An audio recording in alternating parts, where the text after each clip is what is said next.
Thank you for that introduction, Nora. Hi, everyone. My name is Giselle Blanco, and I am a Consumer Safety Officer at the Center for Devices and Radiological Health. I work in the Division of Industry and Consumer Education, also called DICE. My presentation for you today is How Can DICE Help You? Have you ever tried looking for regulatory information only to end up feeling like this man in this picture? Confused? Overwhelmed? Not knowing where to begin or where to look? You are not alone.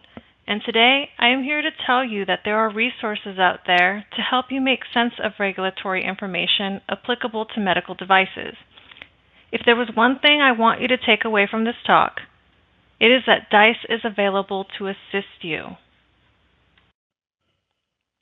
Today's learning objectives are to explain who DICE is and what we do, and we will identify and describe the various educational resources for medical device regulation and where to find them. So let's begin with introducing you to DICE. Again, DICE stands for Division of Industry and Consumer Education. We answer questions by phone and email from both industry and consumers of medical devices and radiation-emitting electronic products. We also develop educational resources for the FDA's website to help the medical device industry understand the FDA's regulations and policies. We strive to stay current on the regulatory matters for you, which brings me to our vision. Our vision is that our stakeholders have educational information that is always accurate, timely, targeted, and useful. At DICE, we are dedicated to meeting our mission, which is to educate our stakeholders with understandable and accessible science-based regulatory information about medical devices and radiation-emitting electronic products. We emphasize on educating our stakeholders so that they can be independent. There is a saying that we believe in, which is, if you give a man a fish, he will eat for a day. But if you teach him how to fish, you will feed him for a lifetime. My division is a large team of colleagues with various professional backgrounds that include biology, chemistry, engineering, non-clinical and clinical experience, and regulatory knowledge. We hold advanced degrees such as PhDs, Masters, PharmDs, and MDs. We have many years of industry experience and FDA experience, and our experience specifically in DICE ranges from over 1 year to 30 years. So with all of our professional backgrounds and regulatory experiences, our diverse team is ready to serve you, our medical device stakeholders, with targeted, accurate, and useful educational regulatory information. So now we will move on to the next learning objective, which is to go over the medical device educational resources that are available to you. CDRH has many resources, and below is an outline of the topics I will cover one by one. First and foremost, you have DICE as a resource to help you get started. As I mentioned before, we are available to take your general medical device regulatory questions. You may reach us by phone at 1-800-638-2041, and you will get to speak with a live agent. Our phone hours of operation are from 9 a.m. to 12:30 p.m. and 1 p.m. to 4:30 p.m. Eastern Time. You can also email us your questions at dice@fda.hhs.gov. If you email us, you should expect to receive a response within 2 business days. An important thing to be aware of is that sometimes emails from the FDA go to spam and junk folders. Please remember to check those folders to ensure that you don't miss any communications from DICE or FDA. So DICE is serious about helping our stakeholders and consumers. For example, in calendar year 2023, we answered 10,365 phone calls and 27,307 emails. We handled a total of 37,672 inquiries in a single year. That same year, the top 5 categories of questions DICE received specifically from industry were: number 1, premarket notification, also called the 510K premarket submission. This is the most common premarket submission CDRH receives, and it receives about 3,000 of these a year. Number 2, device classification or device determination questions. So medical devices are classified as either Class 1, 2, or 3, and this factors into the device's regulatory requirements. Number 3 are establishment registration and device listing questions. So all establishments that are involved in the production and distribution of medical devices intended for commercial distribution in the U.S. are required to register annually with the FDA. Also, most are required to list the devices and the activities performed on those devices. Number 4 are importing and exporting questions. And number 5 are device labeling questions. All products require adequate labeling for safe and effective use of the device. So as you can imagine, these are all very good and very important questions to ask and address. We can now move on to the next resource available to you, which is Device Advice.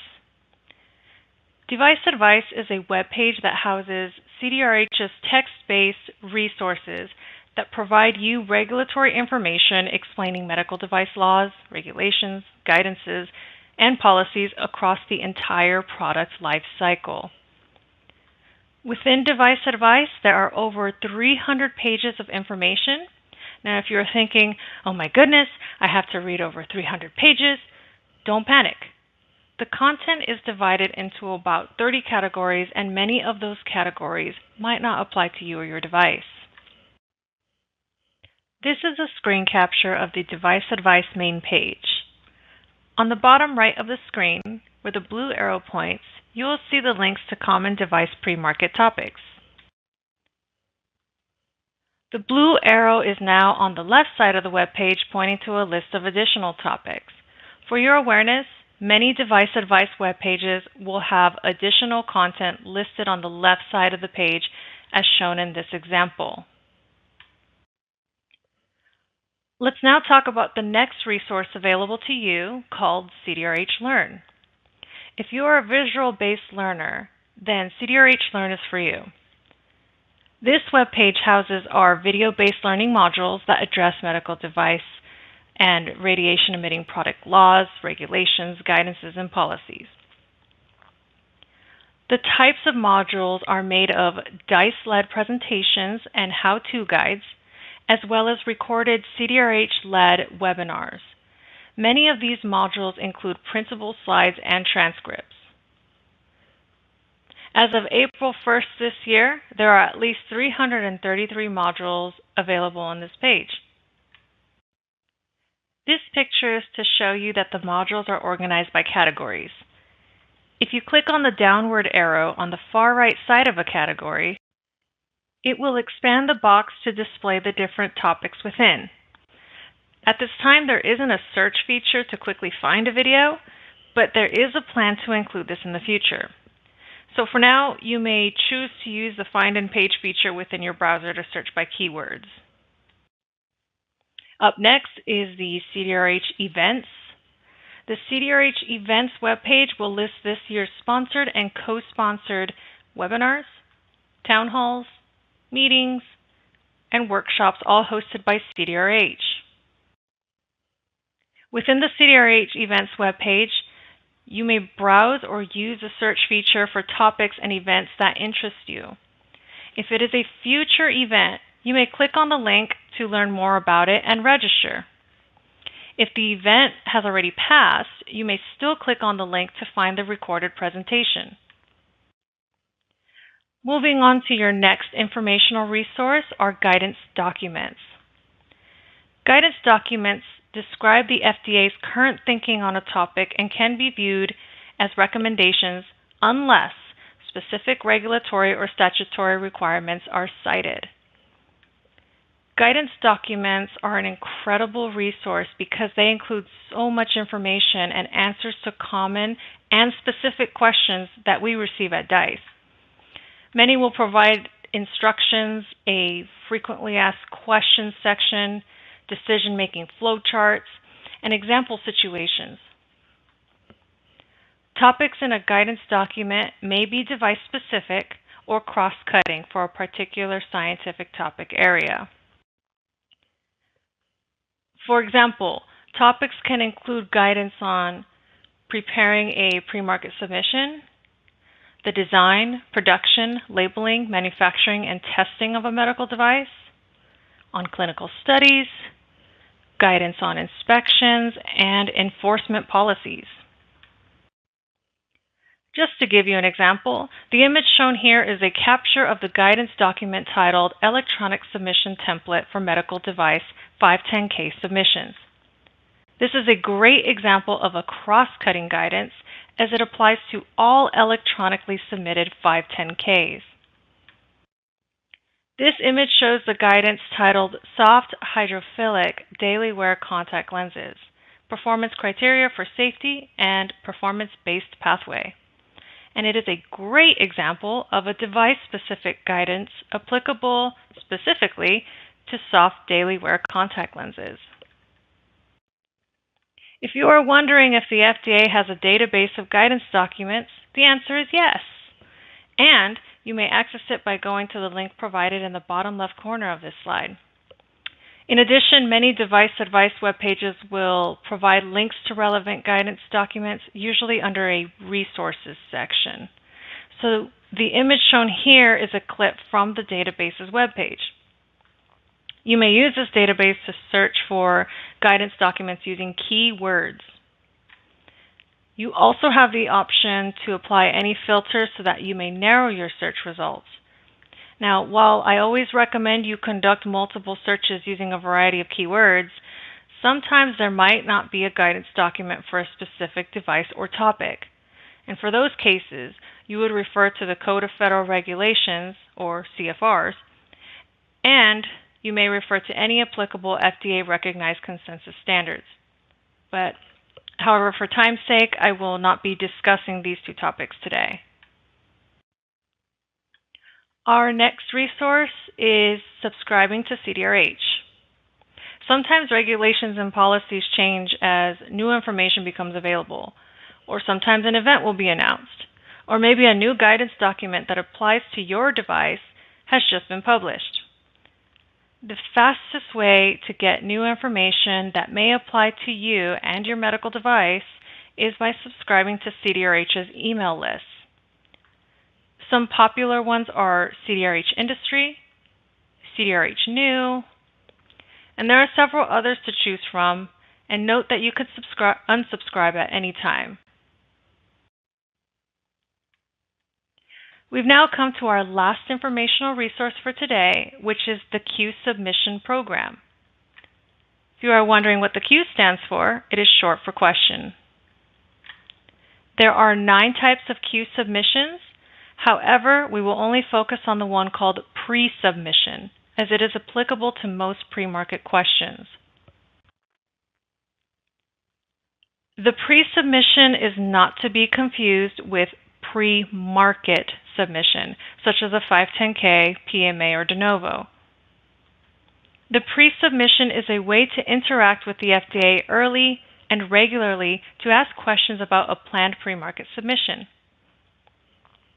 It is completely free and voluntary to use. The feedback will come from FDA's pre-market review experts, subject matter experts on your device type. You will receive written feedback followed by an optional in-person meeting or teleconference.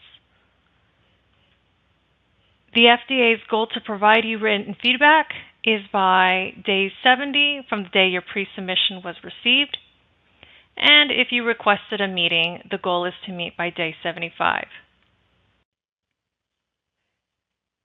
Questions that are appropriate for a pre-submission are those that are seeking feedback. Here are some examples of appropriate questions for a pre-submission. Based on our regulatory strategy and discussion of the preclinical testing provided, does the FDA concur that clinical data is likely not needed to support a future 510(k)? Are the proposed trial design and selected control groups appropriate? Is our justification for not conducting carcinogenicity studies adequate? Note that a pre-submission is not appropriate for questions or requests that require the FDA's review or determination. For example, the following are not appropriate for a pre-submission: medical device determinations or classifications of a device. So there are other procedures for that, and you can learn about them from the device advice web pages. Questions about the regulatory requirements specific to your device, including questions about the submission process. This information can be found using the device advice resources and guidance documents. Also, pre-subs are not for a pre-review of the data you collected from your device's testing. Because data reviews take time, they are only conducted during the review period of the pre-market submission. So today we went over a lot of material. You learned about DICE and how we can provide medical device regulatory education and assistance to you. And you learned about this long list of educational and informational resources which are linked to their respective web pages here. Before I conclude, I'd like to go over your call to action and share a few closing thoughts on the regulatory do's and don'ts for medical devices. Let's actually start with the don'ts. Don't leave regulatory education for last. And don't believe that regulatory compliance is the last step in your medical device's life cycle. Too many folks from academia and industry have this misconception that getting FDA clearance or approval is the final step to getting a device to market, and that is far from the truth. The moment you have a concept for a medical device, you should start asking yourself questions like, how does the FDA regulate this product? What is its marketing pathway, and what safety and efficacy data would I need to show? If you try to wing it without consulting with CDRH's resources, you might make mistakes and have to start over. It will end up costing you more money than the time you would have spent answering these questions in the early stages. So now you know your do's. Do use educational resources as early as possible. And do contact DICE with your general medical device regulatory questions. Thank you so much for your time today. I hope this has been helpful. I will be back shortly for the question and answer session, but now I'd like to pass it on to Jessica for her presentation. Jessica, the floor is yours.